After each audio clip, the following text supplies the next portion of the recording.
নমস্কার সুপ্রিয় দর্শক বন্ধুরা, এর আগের একটি ভিডিও আমি আপনাদের সামনে শেয়ার করেছিলাম, যেখানে আমি শ্রী রামচন্দ্রের জন্মভূমি অযোধ্যা ধামের শ্রী রামলালার যে মূর্তি স্থাপন বা রাম মন্দিরের কিছু অংশ বা কিছু ভিডিও আমি আপনাদের এই চ্যানেলের মাধ্যমে আপনাদের সামনে নিয়ে এসেছিলাম। যেহেতু আমি অযোধ্যা ধাম এসেছিলাম, তাই আমি আপনাদের সামনে সেই ভিডিও শেয়ার করেছিলাম।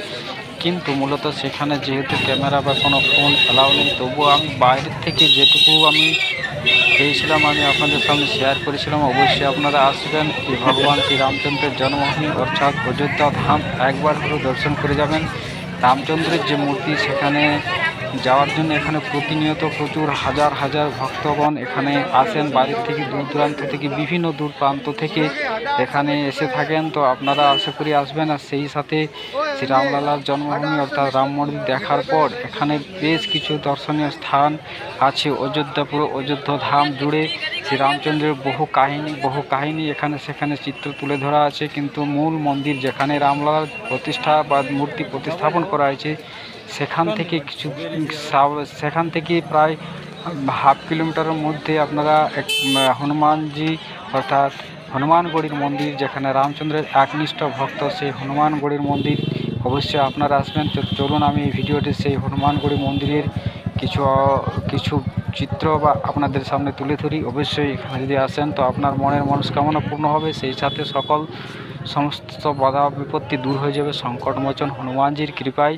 তো অবশ্যই হনুমানগড়ি আসবেন, অবশ্যই আসতে ভুলবেন না। তো চলুন এই হনুমানগড়ি মন্দিরকে আমি আপনাদের সামনে কিভাবে আমাকে উঠতে হয়, এখানে আপনারা কিভাবে আসবেন সমস্ত কিছু আপনারা পেয়ে যাবেন। সেই সাথে এখানে প্রচুর ভিড়, এখনও প্রচুর ভিড় হয় আর অনেকটা উঁচু সিঁড়িতে উঠতে হয়। এখানে সবসময় অযোধ্যা পুলিশ সহযোগিতায় আছে, তবে এখানে খুব সাবধান হয়ে আপনাকে ওঠানামা করতে হবে, কারণ এখানে প্রচণ্ড ভিড় হয়। আর এখানে বেশিক্ষণ দাঁড়িয়ে পুজো পাঠ করার জন্য সময় নেই, বা আপনাকে দাঁড়িয়ে বেশিক্ষণ থাকতে দেবে না, কারণ প্রচণ্ড ভিড় হয়। আপনি হেঁটে হেঁটে চলে যেখানে আছে মূল মূর্তি, সেখানে আপনি হনুমানজির দর্শন করার পর সেখানে বিভিন্ন ভক্তগণ আছেন, বিভিন্ন সাধু সন্তগণ আছেন, তাদের দর্শন অবশ্যই করবেন। আর সেই সাথে হনুমানজির অনেক কিছু কীর্তিকলাপ যেগুলো ছিল সেই কিছু এখানে আছে। তো অবশ্যই আপনারা সেইগুলো এই মন্দিরে এলে সব কিছু দেখতে পাবেন। আর সমস্ত এই ভিডিওর মাধ্যমে তুলে ধরা সম্ভব নয়, কারণ খুব কম শর্ট সময়ের মধ্যে আমি ভিডিওটি করেছি, কারণ এখানে বেশিক্ষণ দাঁড়িয়ে থাকতে দেয় না, আর এখানে বেশিক্ষণ দাঁড়ানো যাবে না, প্রচণ্ড ভিড়। এই যে এখানে দেখতে পাচ্ছেন, সেই সাথে এখানে রাম কথা চলে, হনুমান কথা চলে, বিভিন্ন ভক্তগণ আছে, তারা এখানে বিভিন্ন সাধু সন্তগণ আছেন, তাদের সবসময় রাম নাম হচ্ছে, হনুমান চালিসা পাঠ হচ্ছে। আর এখানে এসে মূলত আমি এমন একজন দুর্লভ মানুষের দেখা পেলাম। অবশ্যই আপনারা যখন আসবেন তখন অবশ্যই অযোধ্যা ধাম ধরে যেসব আমাদের দর্শনীয় স্থান বা যেগুলো দেখার জিনিস, আমাদের প্রভু রামচন্দ্রের যেসব লীলা বা হনুমানজির যেসব লীলা, আপনারা সমস্ত কিছুই পাবেন। সেই সাথে যে আমি যে বললাম এমন একজন মানুষের দেখা পেলাম, দেখে আমার মন সত্যি, আপনারা এসে অবশ্যই মন্দিরে আসবেন, আশীর্বাদ নেবেন তার কাছ থেকে।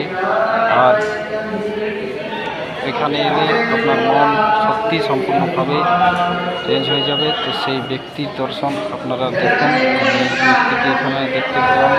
আর এখানে প্রচুর ভক্তগণ আছে বিভিন্ন দিন, অবশ্যই আপনারা আসবেন। আর সবাই ভালো থাকুন, আমাদের চ্যানেল দেখতে থাকুন, কারণ আমাদের চ্যানেলে এই ধরনের বিভিন্ন ধর্মীয় তথ্য, আধ্যাত্মিক তথ্য, বাস্তুশাস্ত্র সংক্রান্ত তথ্য আমাদের এই চ্যানেলে আপনারা পাবেন। চ্যানেলে নতুন হয়ে থাকে চ্যানেলকে সাবস্ক্রাইব করে পাশে থাকা বেল আইকনটি করতে অবশ্যই ভালো থাকুন, সুস্থ থাকুন।